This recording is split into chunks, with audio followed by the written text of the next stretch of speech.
Bismillahirrahmanirrahim. Assalamualaikum warahmatullahi wabarakatuh.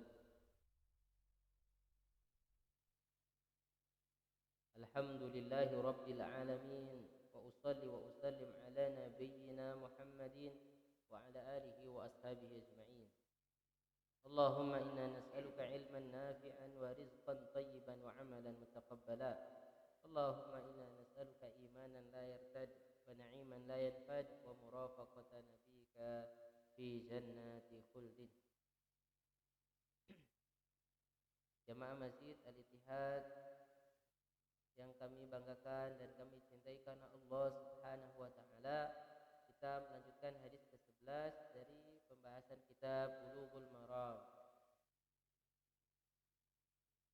Qala al-musannif rahimahullah wa 'an ibni Umar radhiyallahu anhu qala Rasulullah sallallahu alaihi wasallam, dari Abdullah bin Umar, ia berkata Rasulullah sallallahu alaihi wasallam bersabda, uhillat lana maitatani wa damani, dihalalkan bagi kita dua bangkai dan dua darah.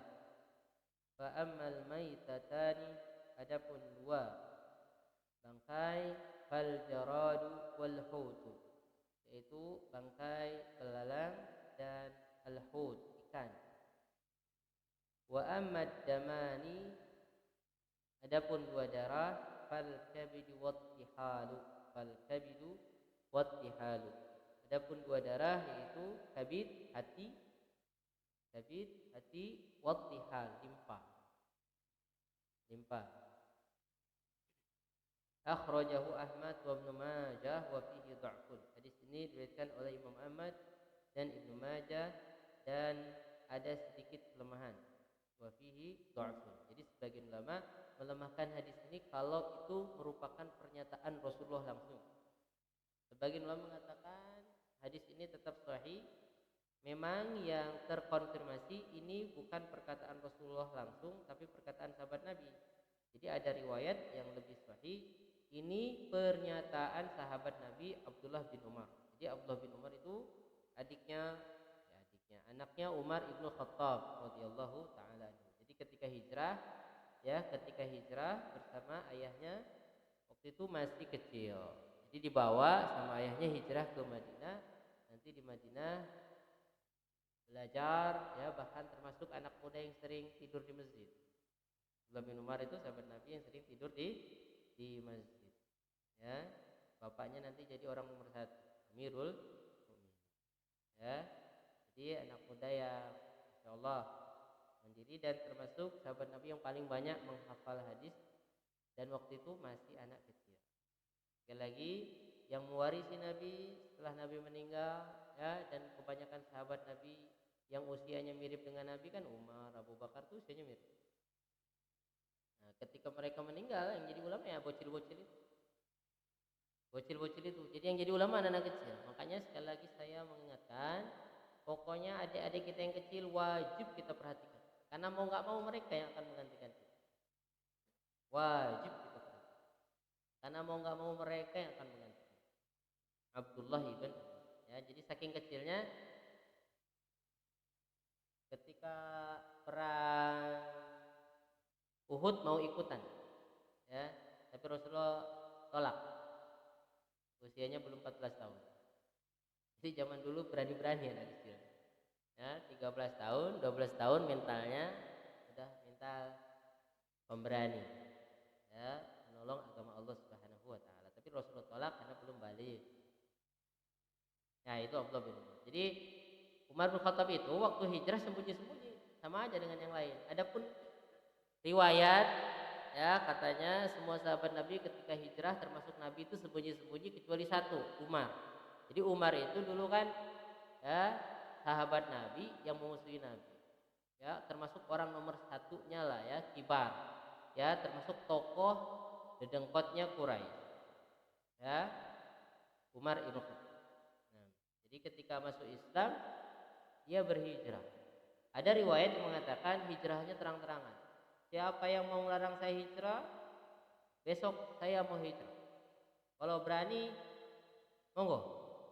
Tapi siap istrinya jadi janda, anaknya jadi yatim. Nah, itu riwayat itu tidak sah. Umar Khattab riwayat yang sah, riwayat yang sahih sama dengan yang lain. Takut juga kalau dikeroyok. Sebagaimana Rasulullah sembunyi-sembunyi sama Abu Bakar, ya.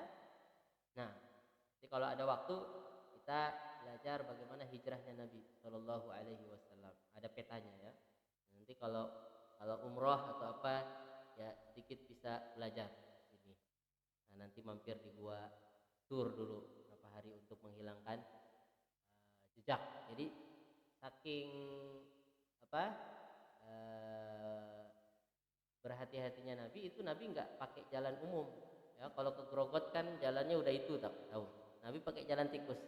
Nah, jalan tikus itu yang tahu orang-orang tertentu. Jadi Nabi itu nyewa orang musyrik. Abdullah bin Uraik, musyrik yang nggak memerangi Islam, itu dibayar untuk jadi penunjuk jalan. Jadi perjuangan ini perlu lobby, perlu modal juga. Jadi yang nunjukin jalan, penunjuk jalannya bukan orang Islam. Nah, seperti itu.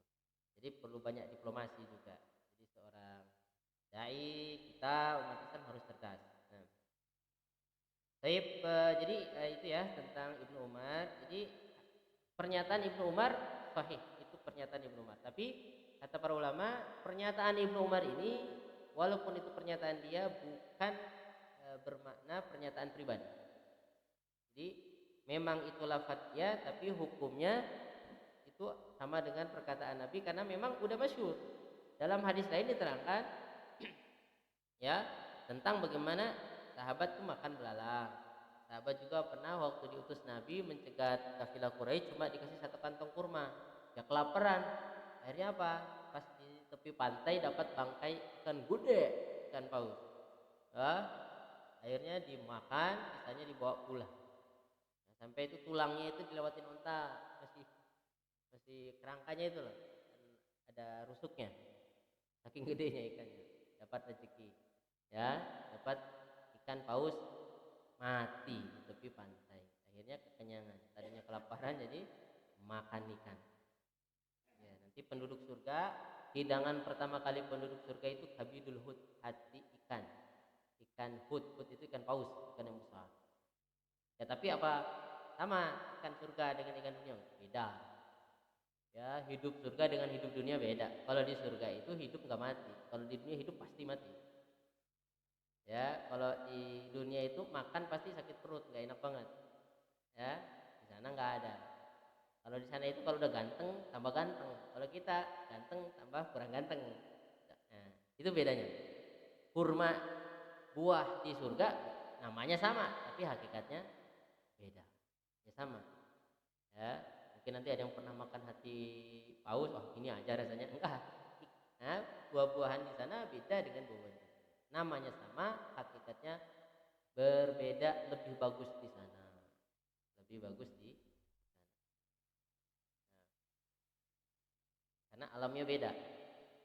Alamnya beda. Kita aja katanya hukum gravitasi kalau dilempar ke atas jatuh ke bawah kan di sini aja. Kalau kita ke atas lagi nggak bisa ke bawah.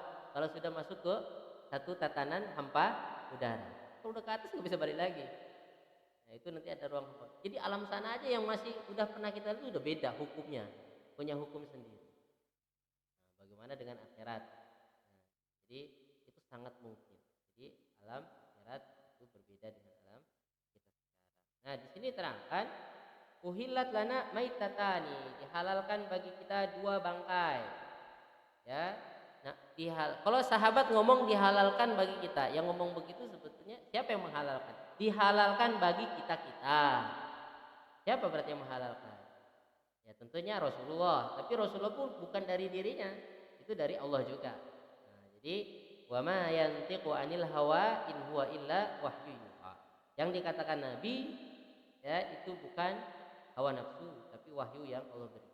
Jadi wahyu Allah kepada Nabi Muhammad ada dua, Al-Quran yang kita baca dan As-Sunnah, ya hadis-hadis Nabi Shallallahu Alaihi Wasallam yang dicatat dan diriwayatkan oleh para sahabat. Ini tidak boleh dipisahkan dua ini, Al-Quran dan As-Sunnah. Nah sekali lagi kita ulang-ulang sampai bosan. Bangkai itu adalah binatang yang mati tanpa disembelih, tidak dengan menggunakan nama Allah. Itu bangkai walaupun masih hangat. Seperti apa? Ada kambing, karena kaget ada petasan, kaget jantungan mati. Itu baru mati, barusan matinya. Yaitu bangkai. Kenapa? Karena mati tanpa disembelih dan tanpa menggunakan nama Allah. Itu berarti bangkai. Bangkai itu haram dan najis. Nah, makanya di sini dibawa hadis ini sama Imam Ibnu Hajar. Ya, ini hubungannya dengan kitab Toharoh apa? Kan ini kita kitab Toharoh, kemudian di bawahnya bab Al-Miyah, kitab tentang air. Ya. Jadi di sini kan ada ikan itu di air. Nah, ikan itu kalau mati asalnya kan najis. Jadi kalau yang mati tanpa disembelih itu najis. Nah, ikan enggak. Kan enggak najis walaupun mati tanpa disembelih. Ya, seperti itu. Jadi dan belalang, ya, dan belalang. Nah, belalang itu tidak disembelih nggak apa-apa. Mau disembelih silahkan kalau telaten, sitok dibelehin belalangnya. Itu goreng. Ya udah langsung rebus aja. Langsung rebus, langsung goreng. Pokoknya makin matiinnya makin halus, darahnya makin bagus. Itu aja, makin enggak menyiksa. Tapi kalau mau langsung masukkan panci direbus enggak apa-apa. Ya. Ya, jadi belalang dan ikan gitu. Jadi yang menghalalkan Allah, ya. Nah, jadi dua darah itu hati dan limpa. Hati dan limpa. Hati itu darah juga, limpa juga darah, cuma halal. Jadi itu halal, darah yang halal. Darah yang haram itu daman masfuha, darah yang memancar, darah yang mengalir. Katanya sebagian orang tuh masih biasa minum darah itu dijadiin kuah atau minimal darahnya ditaruh biar beku dulu nanti baru digoreng. Nah, itu nggak boleh, itu damun masfuh yang Allah haramkan. Nah, jadi hadis ini mengkhususkan firman Allah, qul la ajidu fima uhiya ilayya muharrama. Katakanlah wahai Muhammad, aku tidak menemui apa yang sudah diwahyukan kepadaku yang diharamkan oleh Allah bagi yang makan, bagi orang yang memakannya, ala ta'imin yat'amuhu, ketika memakannya, illa an yakuna maitatan, kecuali bangkai. Jadi yang haram itu dalam Al-Quran bangkai. Terus audaman masfuha, atau darah yang mengalir. Ya, darah yang mengalir. Ini untuk mengecualikan apa? Darah yang beku yang berupa hati dan limpa itu nggak masuk. Atau ya kita nyembelih binatang, ya udah, ya darah yang ngalirnya itu udah nggak ada. Ya secara umum ketika udah dibeleh darahnya udah keluar tuh udah nggak ada darahnya. Nah tapi kan pas kita potong-potong cincang-cincang ada darahnya di tulang-tulangnya itu, ya itu suci, itu nggak najis. Karena yang najis itu tadi. Terus kita beleh, muncrat-muncrat, nah itu najis. Keluar. Seperti itu. Terus kita bersihkan. Nah itu haram darah yang begitu. Masfuh namanya. Aulah khinzir, atau daging babi. Lahmu khinzir. Jadi ada yang menarik ya. Jadi ada Injil atau apa namanya? Ya, Taurat. Jadi orang Yahudi itu Taurat, orang Kristen itu Taurat dan Injil. Yaitu kalau Injil cetakan lama yang ejaannya masih Soekarno itu demikian pula binatang yang apa namanya demikian pula babi itu haram walaupun dia memamah biak tapi kukunya tidak belah apa namanya. Nah jadi di situ diterangkan haram, babi itu haram dalam Taurat, ya haram, ya. Tapi terus cetakan terbaru ada kata-katanya demikian pula babi hutan, jadi ada tambah hutannya. Jadi kalau babi potong atau babi kampung Nah itu jadi subhanallah ya. Jadi yang dulu dicetakan dulu nggak ada, cetak terbaru jadi ada. Itu bedanya umat Islam sama selain Islam. Kalau umat Islam Quran ditambah sedikit, nah hari ini ada yang nambah ketahuan. Ada yang hafal, ada yang jaga betul-betul pakai sanad. Sama juga hadis. Oke, berbeda. Riwayatan dari Nabi berbeda, tapi kita udah dari sononya memang berbeda. Karena Nabi membolehkan berbeda redaksi, yang penting maknanya tidak berubah kalau hadis. Tapi ada riwayatnya. Nah, ini enggak, kayaknya yang ngedit ya yang nyetak. Ya. Ini bagus kayaknya ditambahin. Jadi babi hutan yang lama enggak ada keterangan hutannya, yang baru ada hutan. Nah, itu beda. Kalau umat Islam terjaga kitab sucinya. Makanya kata Allah, yuharifunal kalima an mawadhi'i. Ya, mereka merubah-rubah kitab dengan tangan mereka untuk tujuan dunia. Ya, makanya kalau orang psikolog yang betul-betul udah pelajari, tunjukkan satu ayat mengatakan Nabi Isa saya Tuhan sembah aku. Kalau ada potong leher saya kan. Karena memang nggak ada ayat yang betul-betul menyatakan seperti itu. Nah, alhamdulillah atas terjaganya agama Islam. Jadi hidup itu memang serius. Ya, agama Islam ini membuat kita jelas hidupnya. Jelas mau kemana, dari mana, mau kemana, harus ngapain, jelas. Agama Islam sangat jelas. Nanti ada agama kebaikan aja, yang penting baik sama orang, nolong orang, jangan sombong. Agamanya apa? Semua agama bagus. Akhirat ada? Nggak ada, yang penting baik aja. Nah, yang penting baik aja. Saya berbuat baik sama orang nggak perlu pahala aja. Udah mati ya udah. Ada orang begitu. Kenapa? Tapi hidupnya nggak kasihan juga. Ya. Kenapa? Tapi alasan dia gitu sebetulnya untuk menghindari ibadah, supaya nggak sholat, supaya nggak puasa, ya, supaya nggak haji, supaya nggak ya yang gitu-gitu ribet-ribet. Sebetulnya mau enak-enak sebetulnya, tapi alasannya udahlah yang baik-baik aja. Padahal dia itu intinya supaya males menyembah Allah saja, itu saja. Ya, mudah-mudahan kita diberikan keimanan. Nah, baik. Gini bapak-bapak, ibu-ibu. Sekarang percuma kamu nyembah Allah, capek-capek sholat, kata orang Jember, sholat, capek sholat, ya, ibadah, sedekah capek, terus mati, nanti gak ada Tuhan gimana? Gak ada akhirat gimana? Oh nggak capek kamu udah rugi-rugi? Iya, tapi minimal kita itu kalau berbuat sampai gini ya, kita berbuat sama orang itu pasti hukum alam itu, kalau katakan nggak percaya sama Tuhan pasti dibalas baik juga. Kalau kita jahat sama orang atau diem-diem aja gitu-gitu aja, bahkan dijahati orang. Nah sekarang dibalik, coba pas sampean nggak pernah sholat, ya gitu-gitu aja, ya hidup juga gitu-gitu aja, mati ada Tuhan, mati ada azab kubur, mati ada apa? Akhirat, ada surga neraka kekal, apa enggak sampean bingung? Kita paling pol ya minimal sholat tuh olahraga sehat, bangun pagi. Orang-orang sukses di barat sana itu malam tuh udah bangun. Sebelum subuh udah bangun tuh orang nomor satu, orang sukses semua sana orang sukses. Tentara mau apa harus plastik.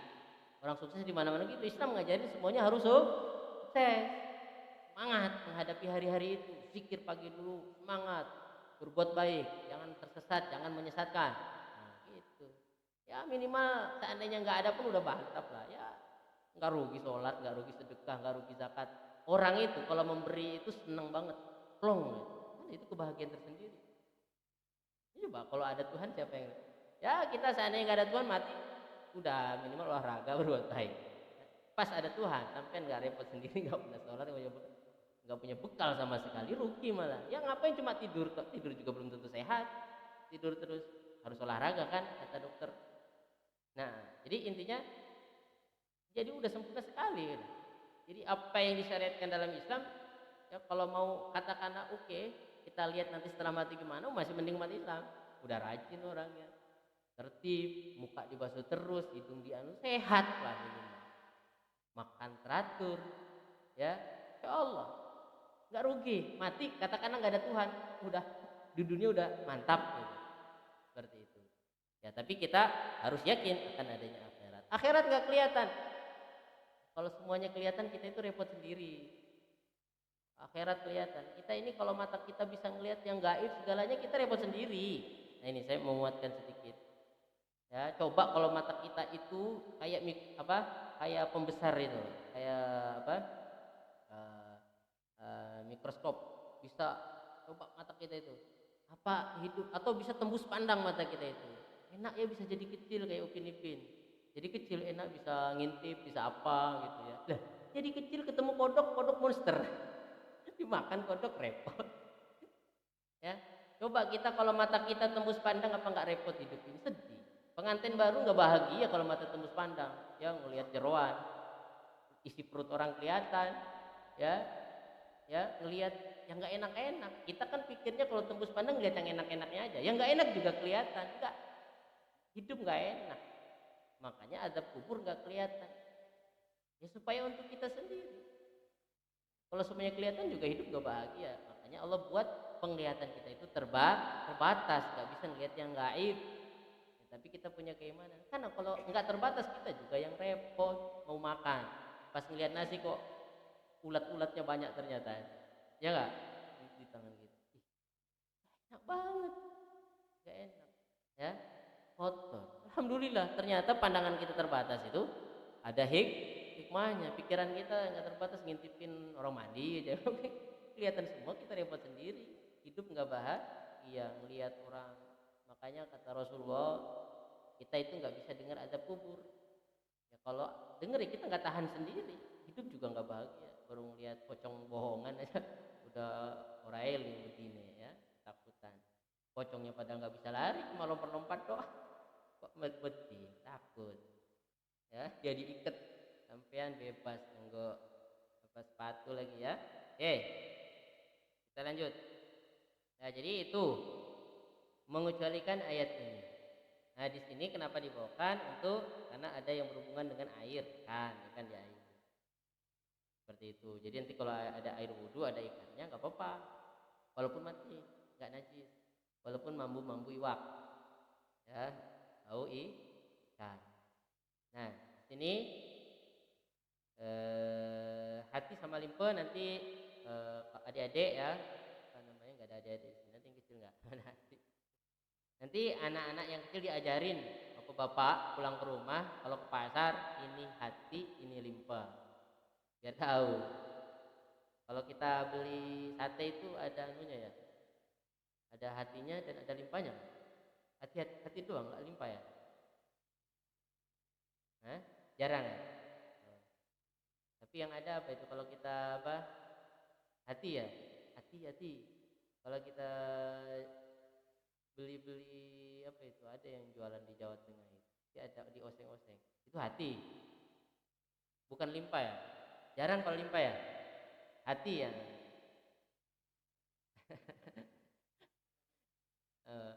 Pokoknya gini aja jadi nanti PR-nya saya minta tolong kenalkan adik-adik kita mana hati mana limpa itu berhubungan dengan biologi juga ya itu darah juga asalnya tapi yang dihalalkan rasanya kayak ya udah kalau mau tahu rasa darah gitu rasanya jangan darah yang ngalir itu karena berbahaya ya, darah nanti tak besok Pak Sakuri di print kan ya kita bawa gambarnya ini hati ini limpa.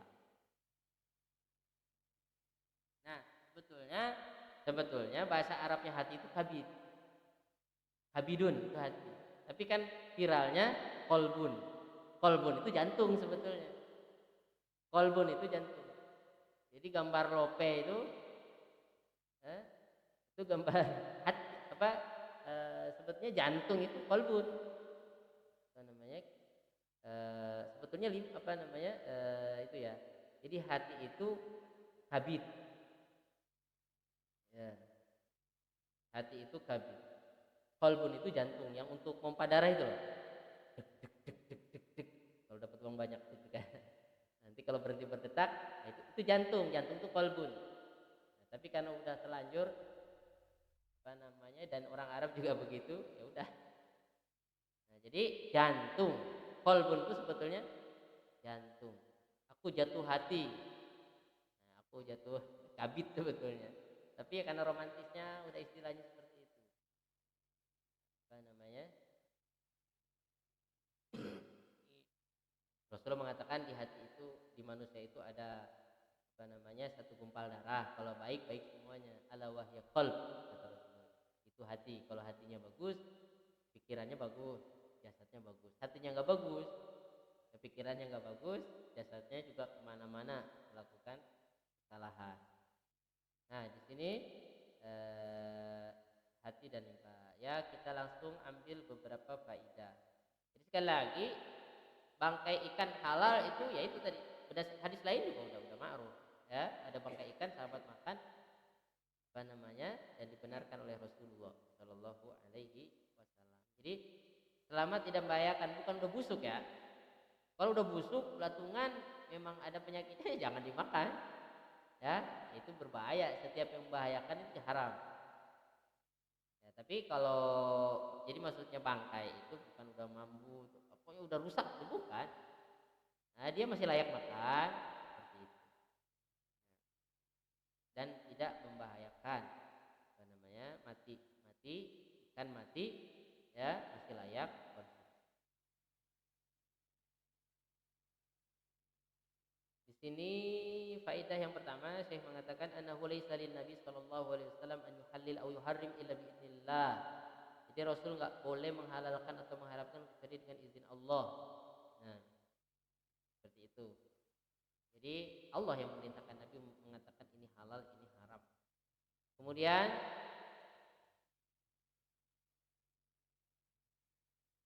di sini anna Nabi sallallahu alaihi wasallam la yamlik an yuhallil aw yuharrim illa bi idznillah, sudah tadi. Wa li hadza lamma naha Nabi sallam an qurbanil masjid fi man akala basalan aw tuman fi yaumi Khaibar qala an-nas hurrimat faqala Nabi innahu laysa li tahrim ma ahallallah, yani laysa li at-tahrim.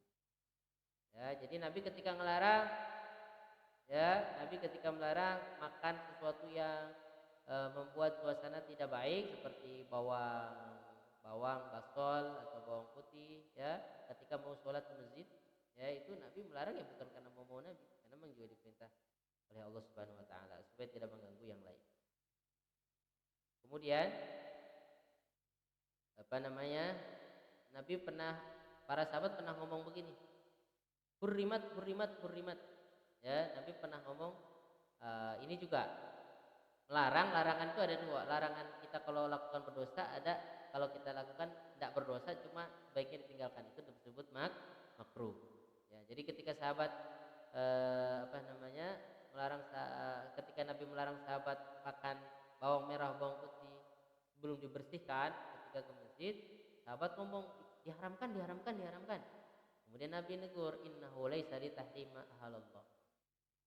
Jadi sahabat, karena Nabi ngelarang dipikir haram, padahal belum tentu yang diharam itu padahal belum pasti yang Nabi larang itu haram.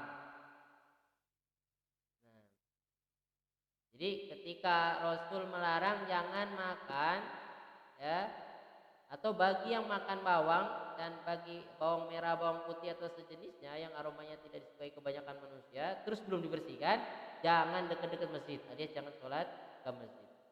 Sahabat paham, diharamkan, hurrimat. Langsung sampai ke Nabi, kata Nabi, innahu laisa li tahrimu ma ahallallah. Kata Nabi, saya tidak berhak untuk mengharamkan apa yang dihalalkan. Jadi maksudnya itu tetap halal. Cuma jangan dimakan kalau mau sholat berjamaah sebelum dibersihkan. Tapi tetap halal. Jadi Nabi ingin menjelaskan enggak haram, cuma ada konteksnya, enggak boleh. Tapi seandainya pun dilakukan bukan makan yang haram. Jadi kata para ulama itu makruh.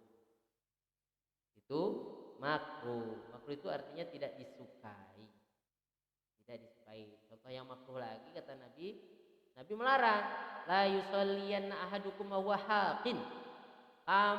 Seorang di antara kalian itu jangan sholat ketika menahan ahbasan. Ya, hakin itu nahan buang angin atau buang air sampai bergetaran. Rasulullah melarang. Tapi seandainya ada yang begitu sholatnya sah nggak? Sah, tapi makruh. Sebaiknya ke kamar aja dulu. Terus ketinggalan dong sholat berjamaah, nggak apa-apa, udah dapat pahala. Pada sholatnya nggak tenang, imam juga gitu nggak apa-apa. Nanti gantiin yang di belakang, nggak apa-apa. Nah tapi itu bukan haram, makruh. Ya, makruh. Jadi sahabat memahami udah berarti nggak boleh makan bawang, Kata Nabi boleh. Nggak bolehnya itu ada konteksnya. Dan itu pun bukan berarti haram, tapi makruh. Ulama ngambil kesimpulan. Nah, jadi ketika Nabi larang bukan otomatis pelakunya jadi berdosa, ya, tapi sebaiknya ditinggalkan. Contohnya makan bawang. Nah, di situ intinya di sini Nabi itu nggak bisa suka-sukanya mengharamkan apa yang dihalalkan. Makanya Islam itu sangat tegas, menghalalkan dan mengharamkan itu hak Allah. Kita jangan suka-suka sendiri. Ya kayak orang Quraisy, orang-orang jahiliyah itu menghalalkan dan mengharamkan sesukanya.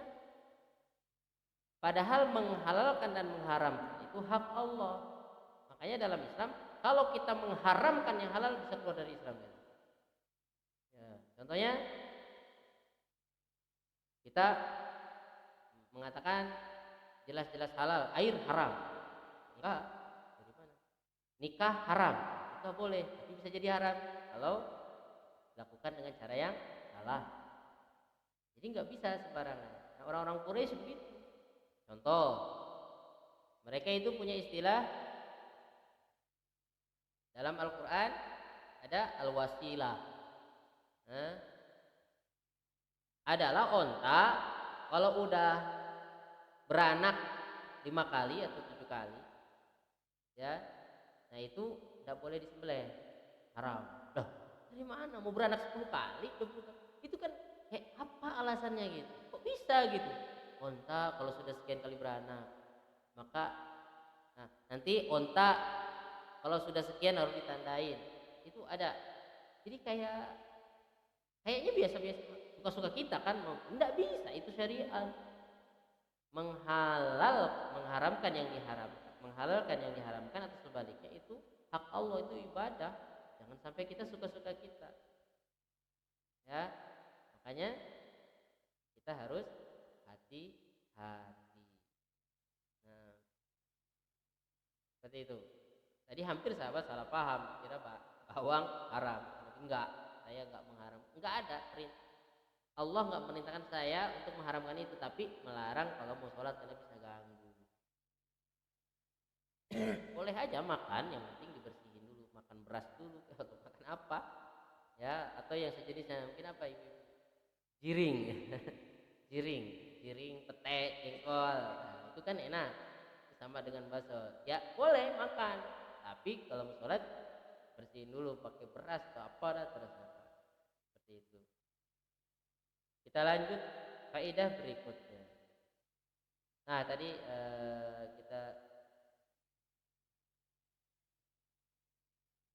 di sini min fawaid hadzal hadis husnu ta'limir Rasul alaihi salatu wassalam. Ya, jadi Nabi itu mengajarnya sangat bagus. Di sini terangkan wadzalika bil ijmal tsumma tafsir. Ya, pertama global kemudian rinci. Ya, 2 bangkai dan 2 darah. Ya, kemudian dijelaskan pasti 2 bangkai, pasti 2 darah. Nah, di sini ada faedah annal jarod mitatuhu halal. Sama lah ya. Belalang itu bangkainya halal. Ya, pokoknya jadi kalau mau masak belalang langsung dimasukkan api, langsung dipanggang, langsung direbus, boleh. Ya.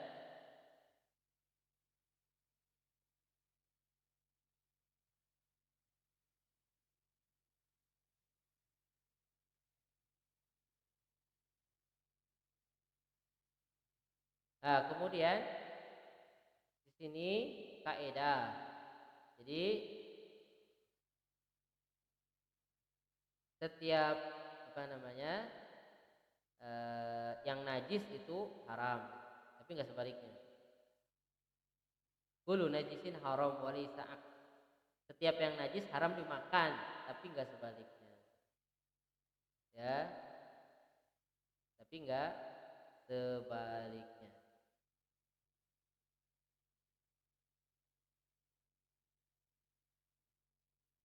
Kemudian hadis ini mengeluarkan dari tatanan kenajisan, ya. Jadi bangkai itu najis, tapi ada bangkai yang enggak najis. Ya, ada bangkai yang tidak najis. yaitu bangkai belalang dan bangkai ikan. Nah, berbicara tentang ikan, Allah berfirman tentang ikan dan binatang laut secara umum. Ya, uhilla lakum saydul bahri wa ta'am. Dihalalkan bagi kalian buruan laut dan apa-apa yang ada dan memakannya, wa ta'am. Dan itu nikmat Allah yang luar biasa. Ya, uhilla lakum saydul bahri wa ta'am. Itu luar biasa. Ya, manusia itu perlu ikan. Manusia itu perlu ikan. Ya, maka sampai ada menteri khusus. Ya enggak? Iya, ya. Iya, keren. Iya, tastakhrijuna minhu lahman thariya. Kita keluarkan dari situ daging yang segar. Nah, jadi luar biasa. Manusia itu perlu ikan. Nah, makanya ikan mati enggak apa-apa. Karena bermanfaat. Serius. Ya. Dan negara hidup karena kelautan.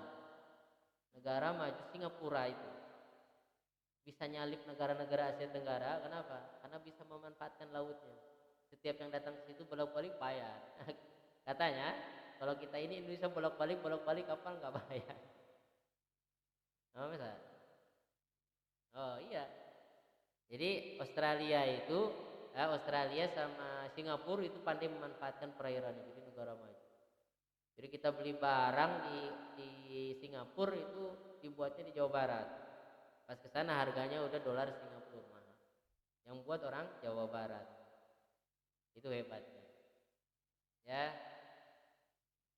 Jadi Singapura itu sampai lautan ya, daerah untuk supaya bisa buat mall buat apa itu beli pasirnya dari Indonesia. Nanti pantainya itu direklamasi. Kasih pasir banyak, nanti jadi daratan. Saking ya itu biasanya sih ada teori gini. Orang kepepet itu pinter. Kalau makin banyak tantangan, Singapura itu nggak punya apa-apa. Di tengah gitu kecil lagi perlu dikit, akhirnya mikir gimana supaya pintar. Indonesia mungkin udah kadung enak, ya semuanya ada, ya ke hutan dapat cempedak. Udah, akhirnya udahlah, nggak usah serius-serius amat, kalau banyak kekayaan. Nah, jadi itu juga betul ada benarnya ya. Jadi di Jepang itu kan dingin. Jadi bagaimana caranya supaya bisa makan? Jadi orang Jepang itu kalau nggak dingin, banyaknya dingin ya, makanya matanya sipit-sipit. Kalau jalan nggak pelan kan, namanya dingin, jalan itu masa dingin jalannya gitu, santai. Namanya dingin kan jalannya cepat. Nah, akhirnya terbawa kebiasaannya cepat mengerjakan sesuatu. Maju, habis dibom, hancur Hiroshima Nagasaki, terus selesai itu. Berapa tahun kemudian langsung kirim orang ke Eropa lagi belajar besok Suzuki, ya, Honda. Itu nama-nama orang semua. Jadi, masya Allah, kita udah kalah lagi. Kenapa? Karena alamnya habis dibom atom tuh bingung, akhirnya merasa punya tantangan, sungguh-sungguh belajar merubah generasi. Ternyata bisa. Nah, kita juga bisa, insya Allah. Kita bisa, kampung kita bisa maju, anak-anak kita bisa pintar, bisa bersaing, insya Allah Ta'ala. Nah, jadi Menteri Kelautan, Menteri Perikanan yang berhubungan dengan air-air harus ingat nikmat Allah Subhanahu wa Ta'ala. Nah, alhamdulillah kan bangkainya tidak najis dan halal. Nah, jadi sekali lagi setiap yang najis itu haram, tapi tidak setiap yang haram najis. Contohnya kita ulang-ulang ya. Ya. Yang najis contohnya apa? Banyaklah yang najis.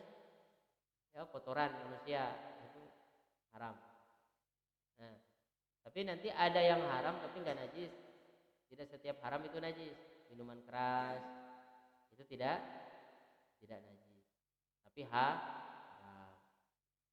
Ya, nanti ada yang haram apa namanya boleh ditunggangi seperti keledai.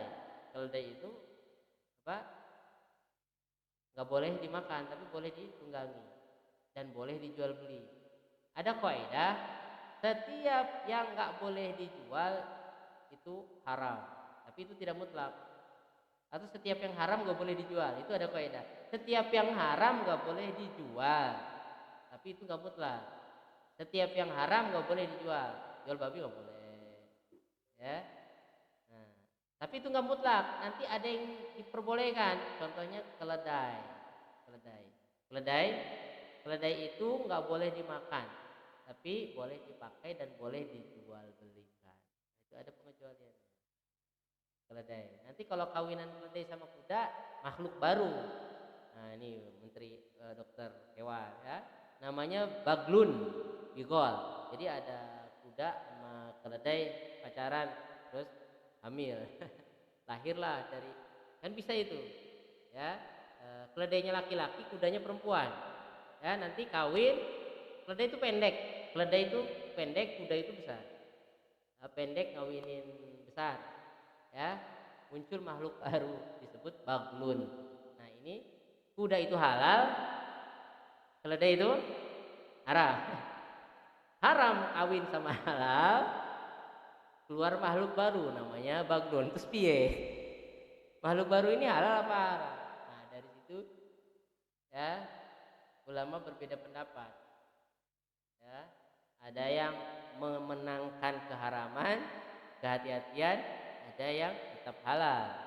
Ya karena yang halal, yang haram itu kuda, keledainya. Ini kan bukan keledai 100%. Jadi dua pendapat ulama, tapi yang lebih kuat Allahu a'lam berdasarkan riwayat haram. Bagun tidak boleh dimakan juga. Nah, itu silangan. Nah, mungkin apa nanti burung elang kawin sama ayam.